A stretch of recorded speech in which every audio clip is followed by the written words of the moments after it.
noite, pessoal. Meu nome é Nauali, eu sou coloproctologista e hoje nós vamos falar um pouquinho sobre diarreias crônicas, certo? A aula está sendo gravada, mas eu fico à disposição para qualquer dúvida. Bom, o conceito de diarreias crônicas, é claro, é uma disfunção do trato gastrointestinal e ele é caracterizado normalmente pelo aumento da eliminação de conteúdo aquoso nas fezes. Também pode ser caracterizado por um aumento do peso fecal diário, certo? Maior que 200 gramas. E de forma, assim, mais padrão, nós podemos considerar quando o paciente apresenta 3 ou mais evacuações pastosas ou líquidas durante o dia. É uma condição que deve ser tratada, merece ser tratada, por quê? Porque ela pode evoluir com desidratação, hipovitaminoses, morte, certo? E é algo que causa uma perturbação social, problemas no trabalho e, claro, consequentemente, alteração na qualidade de vida do paciente. Falando sobre as etiologias, nós vamos voltar depois de forma um pouquinho mais detalhada em cada uma, mas normalmente as diarreias agudas, elas são causadas por infecções. As mais comuns na diarreia aguda são as bactérias Salmonella, Shigella, Staph aureus e o vírus rotavírus. A diarreia crônica já entra um leque maior de causas, né? Podem sim ser infecções ou parasitoses. Geralmente, infecção bacteriana não leva a uma diarreia crônica, certo? E as parasitoses mais envolvidas na diarreia crônica é a amebíase e a giardíase. Também as doenças inflamatórias intestinais, situações que causam uma absorção do conteúdo alimentar, neoplasias e alterações da motilidade do trato gastrointestinal em si, também podem levar a esse quadro de diarreias crônicas, certo? Que, lembrando, se caracteriza por 3 ou mais evacuações pastosas ou líquidas, né, durante o dia, e essas fezes, normalmente, elas apresentam um conteúdo maior aquoso nas fezes, e um peso fecal de maior que 200 gramas também pode ser considerado, mas com relação ao peso, isso a gente não observa muito na prática. Abrindo para vocês sobre os mecanismos, a gente também vai falar um pouquinho mais detalhado de cada um ali na frente. Nós podemos caracterizar como um mecanismo funcional, certo? Mecanismo funcional, normalmente a gente não acha uma causa, uma doença específica, e a gente pode ficar até mais tranquilo, não investigar tanto. Causa motora, né? Motora funcional, muitas vezes elas acabam sendo analisadas ou classificadas juntas, causa inflamatória, má absorção, osmótica e mecanismo secretório. Quanto à classificação, o tempo dos sintomas, a diarreia aguda, a gente pode caracterizar quando ela tem menos de 2 semanas. A prolongada, a partir de 15 dias até 30, né, 2 a 4 semanas, e a crônica a partir de 30 dias, mas a gente caracteriza melhor e coloca, assim, considera uma diarreia crônica quando ela tem mais de 30 dias ou 4 semanas.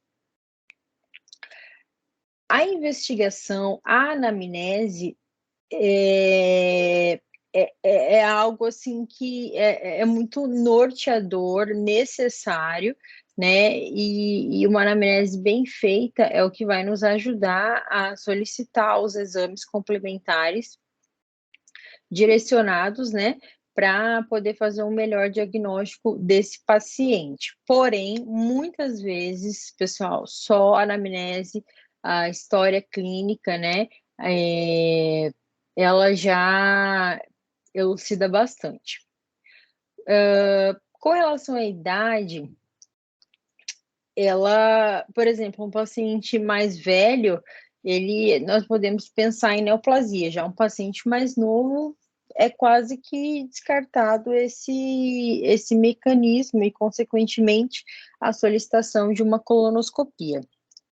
Sobre o início dos sintomas, é muito importante também a gente caracterizar se isso aconteceu do nada, né? Se foi um sintoma agudo, né? Abrupto mesmo, né? Ou seja, começou do nada, isso a gente pensa mais em causas bacterianas, certo? Ou se foi tem uma evolução mais arrastada, se se ela tem características mais insidiosas, certo? Isso leva mais a gente considerar diarreias que podem ir evoluindo com um potencial progressivo. Quanto à frequência e volume das evacuações, ela já ajuda bastante a gente procurar a topografia do trato gastrointestinal que está alterada nesse doente e que está levando a essa diarreia crônica, que normalmente é o cólon ou o intestino delgado. Na classificação topográfica, as diarreias de etiologia do intestino delgado, elas se caracterizam por uma menor, tá, frequência evacuatória, e isso a gente considera menor frequência de 3 a 4 vezes ao dia.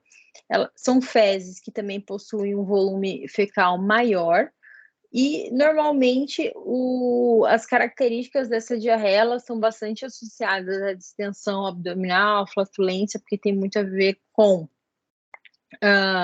envolve muito a má absorção de carboidratos, caracteriza-se normalmente por presença de resíduos alimentares nas fezes, isso porque a função do intestino delgado é o que? É a absorção dos alimentos, certo? E o cólon, ele é mais responsável pela absorção da água. A diarreia crônica, quando ela tem quando ela é de origem por uma alteração no cólon, normalmente o paciente apresenta uma frequência evacuatória maior, isso a gente pode pensar quando é mais de 5 vezes ao dia, mas normalmente são 8, 9 vezes ao dia. As fezes têm um volume menor e normalmente fezes que apresentam muco, sangue ou tenesmo, que é aquela característica que o paciente tem vontade de evacuar, mas senta no vaso não sai nada, também nós temos que pensar em etiologia colônica.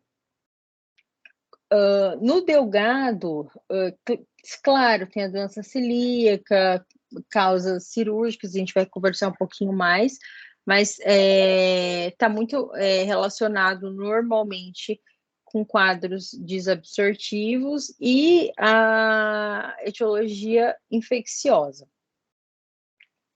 E na diarreia de etiologia colônica, ela tem mais associação com mecanismos inflamatórios, mas também infecciosos, mais comumente por parasitas do tipo protozoários do que bacterianos. Qual a diferença entre bactéria e protozoário? As bactérias, elas são seres vivos menos complexos, elas não têm um envoltório nuclear como os protozoários. Os protozoários, eles são também seres unicelulares, normalmente, mas eles já são um pouquinho mais complexos porque eles têm membrana nuclear. Continuando com características importantes a serem abordadas na investigação da diarreia, é muito importante a gente perguntar para o paciente os detalhes, né, desse quadro clínico, né? Se ele apresenta sangue, muco, pus nas fezes, se o odor é pútrido, se tem dor abdominal associada, a localização dessa dor abdominal, né? É muito importante também. Se apresenta febre, uma perda poderal não planejada, E se tem, de repente, relação com alguma viagem recente, associada ou a ingesta de algum alimento suspeito. Também é importante, questionar se o paciente apresenta sintomas alérgicos associados, né, isso vai orientar bastante também a nossa investigação. A gente tem que pensar em quadros mais de permeabilidade intestinal e associação, de repente, com algum tipo de alimentação, né, alguns alimentos mais específicos, os carboidratos, eles estão mais relacionados, a um quadro diarreico, certo? Normalmente por déficit enzimático, mas também existe alguns alimentos, como por exemplo, os embutidos e principalmente o álcool, tá? Pela sua toxicidade. O questionamento de comorbidades associadas também é importante, porque muitas vezes já acelera aí o nosso raciocínio clínico, como, por exemplo, o hipertireoidismo, se o paciente teve alguma infecção recente, pensando numa Clostridium difficile, né, numa colite pseudomembranosa. Se o paciente tem diabetes, porque normalmente está relacionado a neuropatias, né, dos nervos, da contratilidade do trato gastrointestinal. Doenças hematológicas, a gente vai pensar em leucemia. Se o paciente tem cirurgias prévias, por exemplo, a colestectomia, porque ela está associada normalmente a um déficit dos sais biliares, no momento da alimentação, ele não é tão preciso a sua secreção quando o paciente ele tem a colecistectomia, porque, como a gente sabe, a vesícula é um reservatório de bile, né? E ali no momento que acontece o relaxamento do piloro, ela é secretada de forma mais precisa naquele quimo, né? Que é aquele bolo alimentar, e ela emulsifica a gordura, facilitando assim a sua absorção. A cirurgia bariátrica, a gente pensa mais, né, em casos desabsortivos. Se o paciente fez radioterapia recente também, porque pode ter um mecanismo inflamatório. História sexual, pensando em risco de HIV e algumas medicações, por exemplo, como a metformina, né, que ela está relacionado a uma redução da absorção dos carboidratos e, consequentemente, uma associação de diarreia osmótica e desabsortiva. Histórico social é importante para a gente pensar em infecções, né, como a rede de esgoto, condições sanitárias. E, como eu já disse, o histórico sexual, a gente é interessante perguntar pensando se esse paciente tem um risco de HIV. Lembrando que o HIV em si, ele não causa diarreia, mas ele propicia muitas condições, né,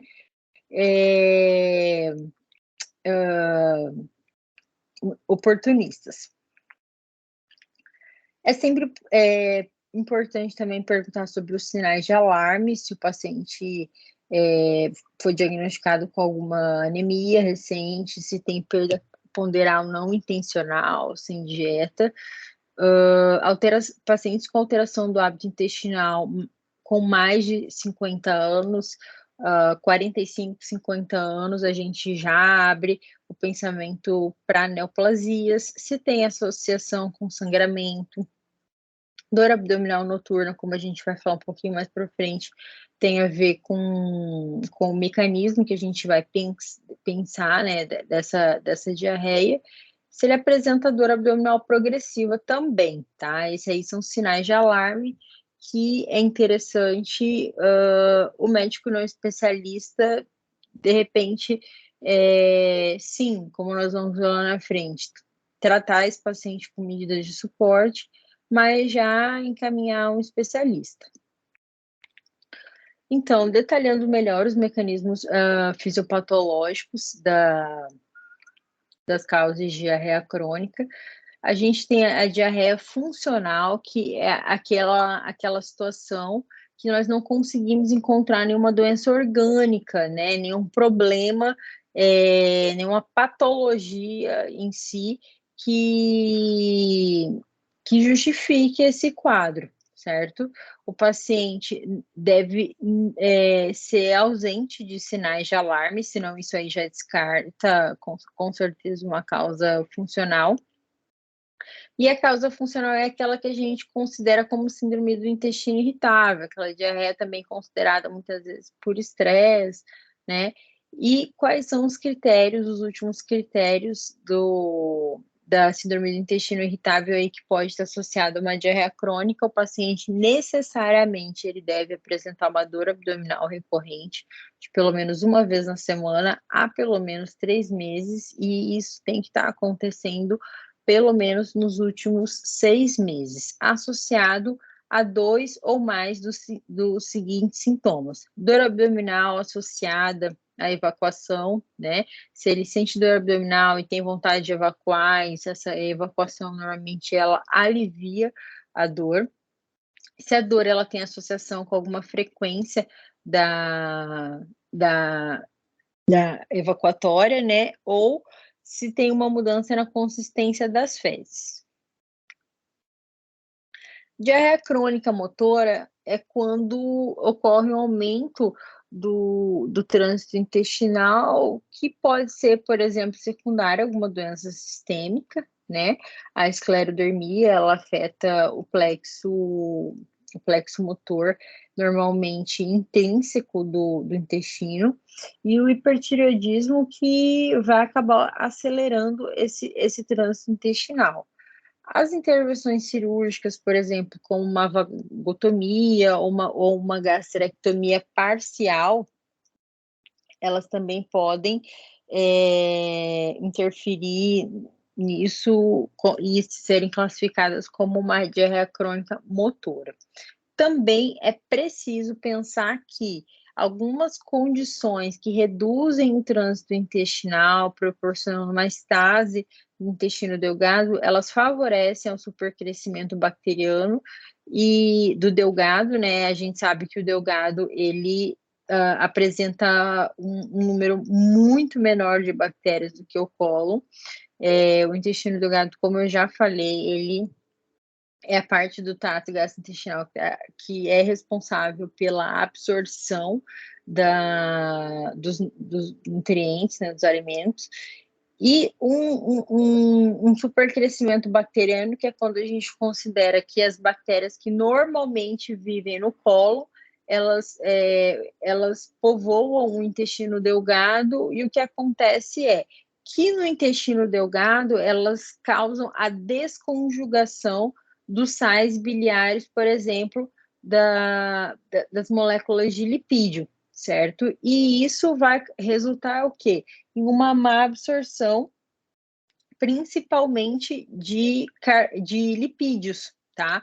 Porque os sais biliares, eles emulsificam a gordura, proporcionando a sua absorção, né? Porque a absorção da gordura transmembrana ali, ela tem que estar associado a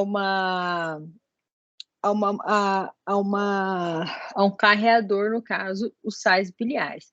Normalmente a absorção das gorduras, elas acontecem ali no jejum, mas principalmente também ali no ilho terminal.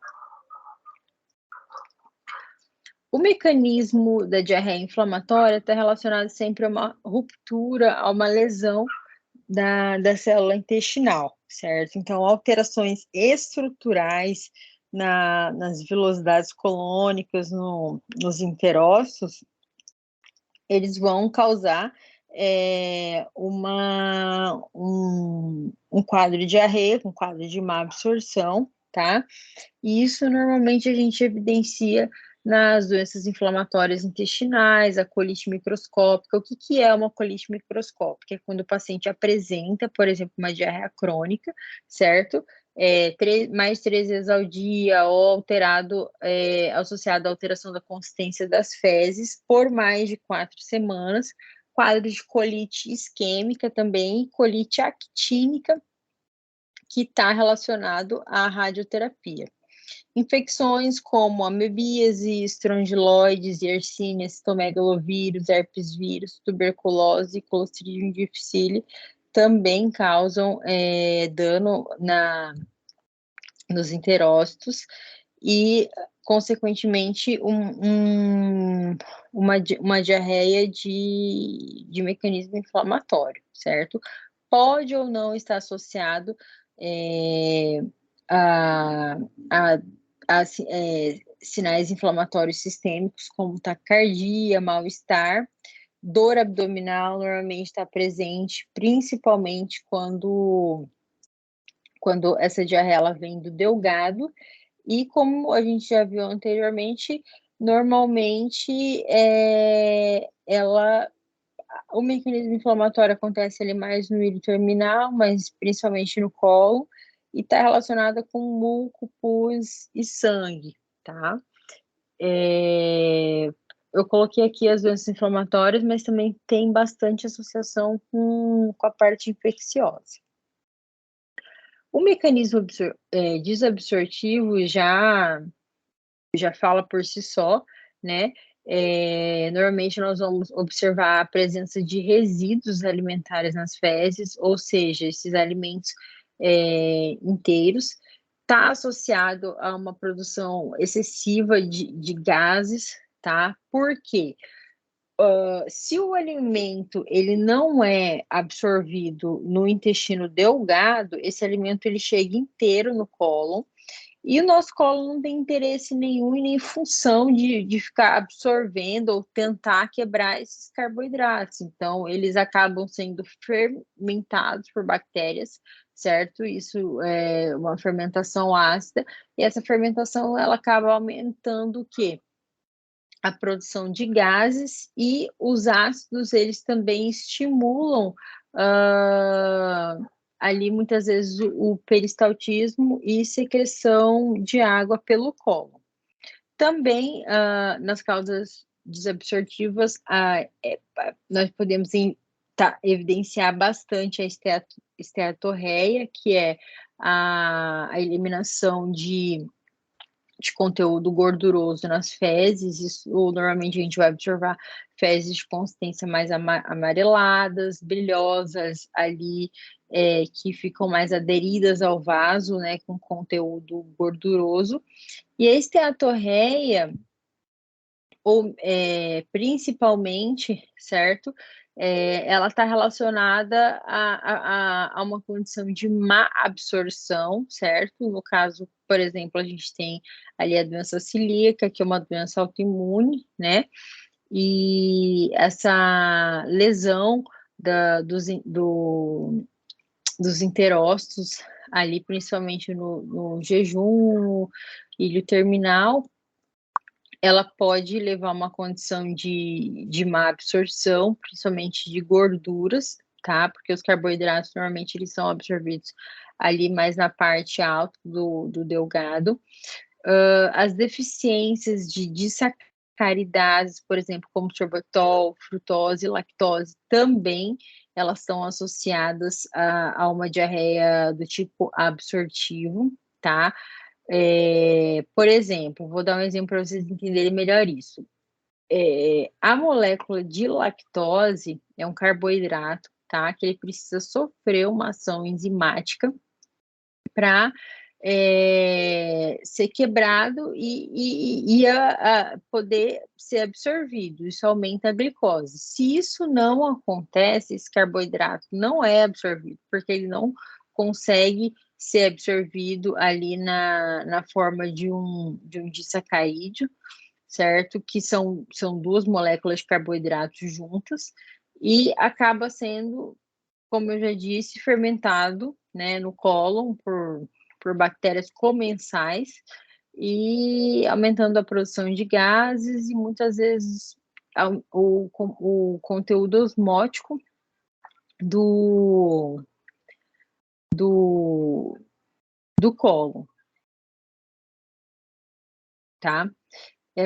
A síndrome do intestino curto já diz por si só, né? A gente vai reduzir ali a, o, a exposição, né? Vai ter menos intestino para menos espaço, menos para esse alimento ser absorvido. E o supercrescimento bacteriano do intestino delgado, que, como eu já disse, é quando existe uma povoação de bactérias, normalmente que deveriam estar no cólon, elas sobem para o intestino delgado, e o que acontece muito, que caracteriza, é, por exemplo, aquele paciente que fala que come e já distende, entende? Por quê?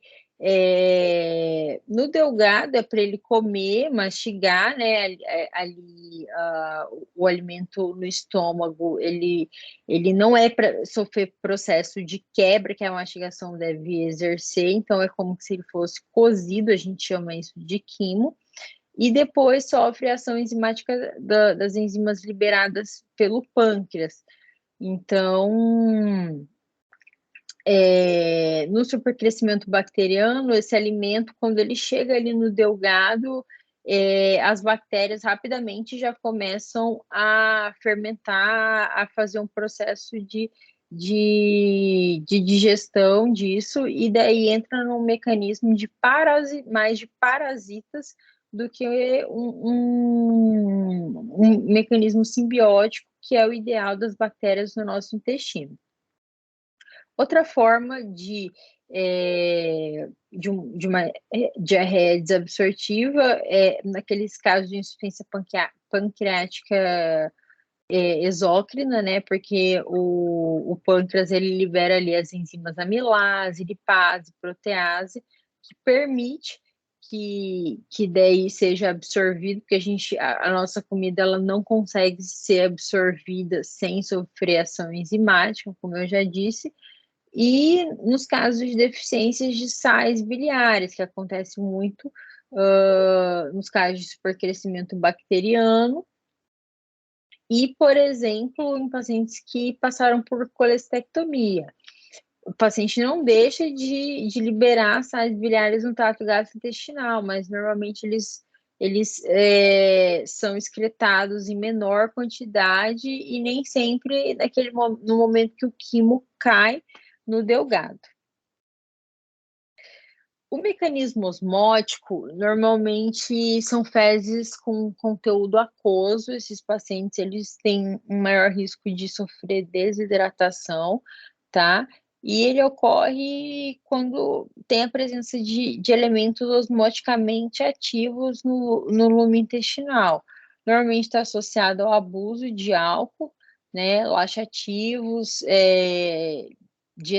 abuso na dieta, que, por exemplo, excesso de carboidratos, quando o paciente usa laxantes à base, por exemplo, de sulfato de magnésio, isso também ele causa forte aumento da osmolaridade intraluminal. E um caso mais raro que é na deficiência congênita da absorção do cólon, de magnésio, de cloro no cólon, perdão. O mecanismo secretório também normalmente é uma diarreia com aspecto aquoso, tá? Ela não cessa em jejum, ou seja, se o paciente para de comer, não adianta, ele vai continuar tendo diarreia, e normalmente não respeita o sono. O mecanismo secretório é quando tem alguma alteração no transporte de íons ali nos interócitos, tá? O que acontece é que para a osmolaridade sanguínea ela ser maior do que a osmolaridade intraluminal, e nesses casos, normalmente, a osmolaridade ela fica isosmolar, tanto intraluminal quanto no sangue, e acaba que reduz a absorção de líquidos, tá? Da água para a corrente sanguínea. O que causa isso, normalmente, são alguns laxantes irritativos, como, por exemplo, bisacodil, certo? E alguns medicamentos. Algumas infecções também acabam causando isso, mas mais pelas toxinas que são produzidas normalmente por bactérias, como E. coli e salmonella, tá? Giardia, microspora e isospora também, certo?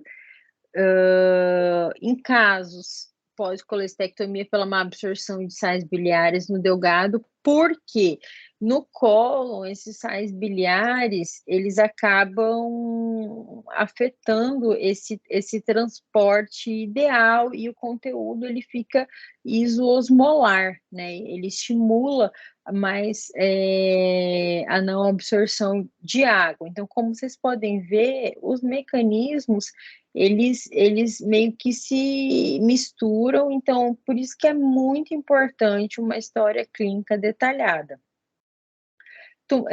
Diarreias com mecanismo secretório também pode acontecer naqueles tumores neuroendócrinos, porque eles aumentam a secreção de conteúdo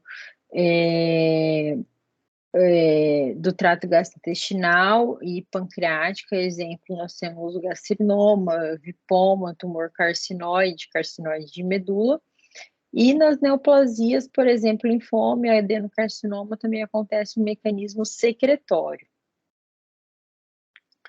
No exame físico, a gente tem que observar, por exemplo, se esse paciente já ajuda bastante o exame físico no sentido de solicitar os exames complementares. Se um paciente tem cicatriz abdominal, a gente deve dar valor se ele já fez uma colestectomia, como eu disse, porque ela interfere na absorção dos lipídios pela menor secreção de sais biliares, ou ali uma secreção que não é sincrônica, né, com o quimo.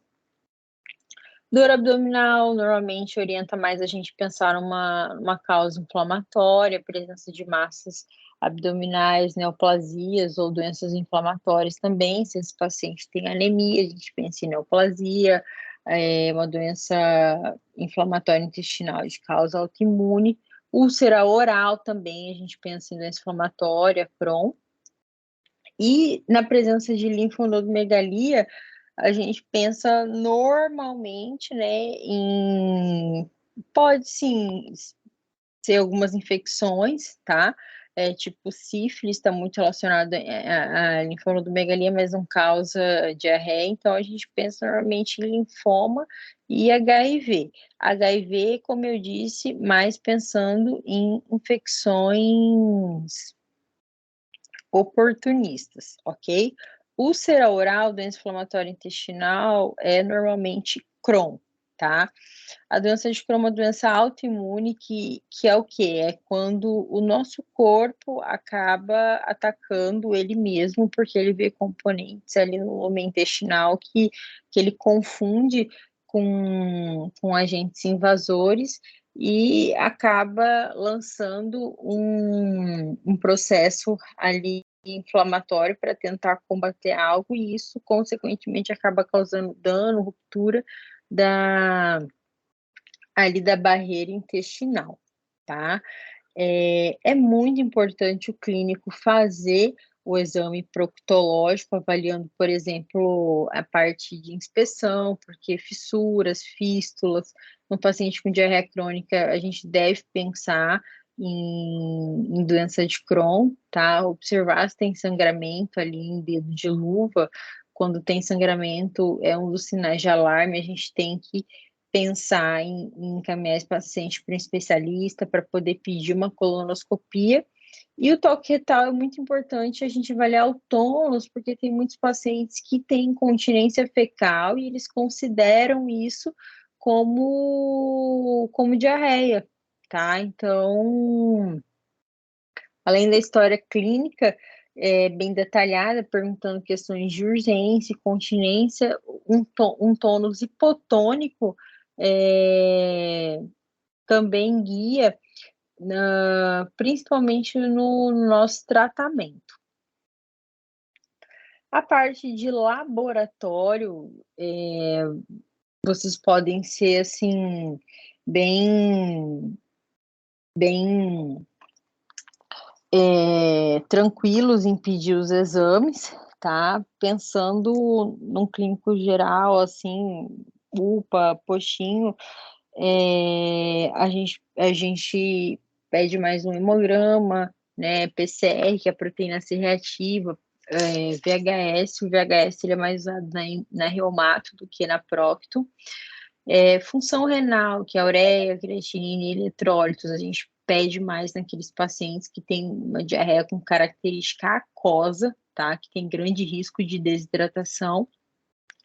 Transaminases hepáticas, que lembrando, isso aí não é função hepática, são marcadores de lesão dos hepatócitos, podem estar um pouquinho aumentadas, por exemplo, no paciente com doença celíaca. A albumina, ela ajuda a avaliar o estado nutricional desse paciente. A gente está falando aí de uma diarreia crônica, e normalmente as diarreias crônicas, a não ser que ela seja funcional, normalmente ela acaba, se não tratada precocemente, evoluir para um quadro de desnutrição, e a albumina é um dos nossos melhores marcadores aí para desnutrição. Pesquisar ferro, B12, ácido fólico naqueles pacientes que têm mais característica de má absorção, que é onde a gente encontra resíduos fecais, alimentares, desculpa, nas fezes mais amareladas, pensando numa esteatorreia. Função tiroidiana, calcitonina, quando a gente tem um hipertireoidismo, entra naquela causa mais motora, né? Porque o aumento do metabolismo, aumento das contrações colônicas e até do intestino delgado acaba levando aí a uma diarreia motora, tá? Somatostatina, gastrina, dosagem do ácido indolacético, que é o 5H, e a gente pensa mais em tumor carcinoide, nós usamos na urina, mas não precisa solicitar isso como médico generalistas. O anti-HIV é sempre bom, se esse paciente ele tem um histórico aí de relação sexual anal. Por quê?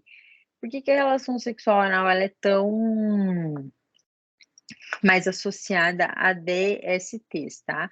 Porque a DST, gente, a gente sabe que ela entra no corpo quando tem uma lesão, uma solução de continuidade na pele. E o sexo anal, ele proporciona muito mais isso do que o sexo vaginal. Vocês podem pedir também sorologias para doença celíaca, né, que é aquela doença autoimune causada pela proteína do trigo. Os anticorpos mais associados, né, à doença celíaca é a antitransglutaminase IgA e o anti-indomísio IgA. Quando esses vêm negativos, vocês podem encaminhar para um especialista, mas de repente está no interior, vocês podem ainda evoluir para uma solicitação de IgA sérico total, que normalmente pode ser uma doença celíaca, mas os 2 primeiros marcadores ali vão estar negativos por causa de um déficit de IgA, que IgA é o quê? É aquele anticorpo que normalmente está localizado ali na mucosa, né? E o anticorpo mais específico, né, para a doença celíaca é a antiglutamina deaminada IgG, mas que é um exame mais caro, às vezes pouco disponível, e que ele deve mais ser solicitado quando a gente suspeita muito, né, de doença celíaca, esses 2 primeiros marcadores, que é a antitransglutaminase IgA e o anti-indomísio IgA, vêm negativos. Nos exames de fezes, existia ainda essa cultura do protoparasitológico, mas vou falar um pouquinho mais para frente. Hoje em dia, a recomendação é mais que a gente trate o paciente com antiparasitários de amplo espectro, como a nitazoxanida, que é o Anita, a cada 6 meses, não é mais uma vez ao ano. Isso já praticamente exclui a necessidade de ficar solicitando um proctoparasitológico. Vocês podem partir aí direto para o tratamento empírico. A cultura de fezes, né, para bactérias como Yersinia, a E. coli enterocolítica e o Campylobacter jejuni, é quando você passou já um antiparasitário, que pegam algumas bactérias, mas normalmente mais protozoários, e o paciente não trata, tá? Não resolve, ele não responde bem. Por quê? Ficar passando antibiótico, gente, não façam esse erro, ficar passando CIP no pronto atendimento, porque isso induz a uma chance muito alta do paciente desenvolver uma colite pseudomembranosa, que é causada pelo Clostridium difficile. Toxina A e B, pensando no Clostridium, peçam sempre, tá? Normalmente são naqueles casos o paciente apresenta muco, tenesmo, que é aquela elevação em pequena quantidade, várias vezes ao dia. O paciente às vezes senta no vaso, tem vontade de evacuar, mas não sai nada, né? A cólica retal. Pesquisa de sangue oculto nas fezes é muito bom, tá? Pro médico generalista ali, porque, como eu disse, a colonoscopia não é um exame que deve ser solicitado de rotina, tá? Naqueles pacientes com menos de 45 anos.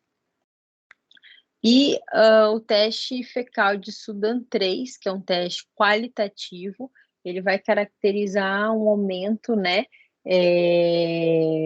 de um aumento de gordura nas fezes, e daí isso aí a gente vai pensar em esteatorreias, certo? Que é a má absorção de gordura ali no final do trato gastrointestinal, chega no cólon, essa gordura, além dela facilitar uma desbiose, ela também estimula a secreção de água pelo cólon. Então, vocês percebem que os mecanismos, eles são todos ali meio que intrínsecos envolvidos. Sobre exames de imagem que vocês devem se atentar a fazer, sempre peçam um ultrassom de abdômen total, porque se tem alguma coisa ali mais grosseira, vocês já conseguem identificar. E exames de imagem, eu recomendaria mais vocês irem até a endoscopia digestiva alta, tá? No caso ali, com solicitação de biópsia do adenal, pesquisando doença celíaca. Normalmente, o achado clássico, né, da biópsia de doença celíaca é atrofia de velocidades, hiperplasia de criptas e linfocitose intraepitelial. Os pacientes com doença autoimune, normalmente na biópsia, apesar dela ser inespecífica, a gente sempre observa essa linfocitose. Tratamento que é importante saber é sempre o suporte, tá? Hídrico, desidratação mata, tá? E o suporte hídrico, fora a ingesta mais abundante de água, sucos naturais, Gatorade, água de coco, deve envolver a introdução do soro de reidratação oral, que é aquele salgadão que você mistura em água potável, e a recomendação clássica é 200 ml após cada evacuação diarreica. Suporte nutricional, a gente considera o quê? Suspender certos tipos de alimento que o paciente ele percebe que não fazem bem para ele, né? Por exemplo, os carboidratos mais complexos e processados, tá? E nunca, em hipótese alguma, a gente recomenda suspensão de alimentação em pacientes com diarreia, porque os enterócitos, que são as células do intestino, elas se alimentam e se nutrem normalmente do alimento que passa ali, tá? Então, principalmente nos casos de diarreia de origem bacteriana, ocorre uma lesão do enterócito e ali nas vilosidades, e normalmente ele leva de 5 a 7 dias para se regenerar, mas se ele tem uma redução de fornecimento de nutrientes, isso aí também pode se estender. Antibióticos, não passem assim normalmente, tá? Porque eles induzem muito a uma seleção de bactérias ruins, mas está indicado, óbvio, em pacientes com uma forte suspeita de isso por crescimento bacteriano, intestino delgado e, claro, na colite causada por o Clostridium difficile. Os antiparasitários, tipo a nitazoxanida, que ela pega tanto eumintos como protozoários, vocês podem indicar para o paciente tomar sempre a cada 6 meses, não é mais uma vez ao ano. E eu gosto muito da nitazoxanida porque ela não precisa repetir depois de 10 dias, né? Por exemplo, o albendazol, que ele pega a maioria dos protozoários e principalmente eumintos, ainda assim ele tem que ser repetido 10 dias depois, porque uma primeira fase normalmente ela pega o ovo, depois a larva, e a nitazoxanida não, tá? Então, assim, de praxe, como tratamento, vocês podem absorver sempre o quê? Passar um suporte hídrico, orientar que esse paciente não pare de se alimentar, mas, claro, envolve uma dieta mais leve, tá? Com alimentos sem casca, cozidos, sempre sem gordura, mais natural, nada pesado, mas que não pare de se alimentar, suspender aqueles alimentos que ele percebe que não fazem bem, tá? Por exemplo, embutidos, álcool não faz bem para ninguém, tá? Pode suplementar, óbvio, deve, naqueles pacientes desnutridos, fazer uma modulação aí com glutamina, que ela estimula a recuperação do enterócito, também vai fazer esse paciente se recuperar mais rápido.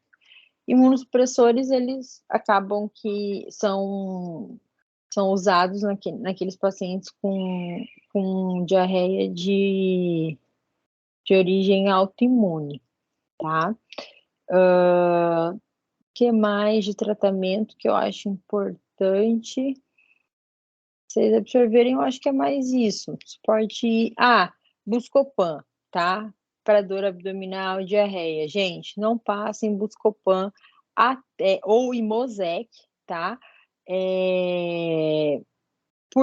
Até que vocês tenham certeza que esse paciente ele não tem uma diarreia de origem infecciosa, porque o Buscopan ele reduz o peristaltismo, então vai acabar segurando mais esse micro-organismo dentro do cólon.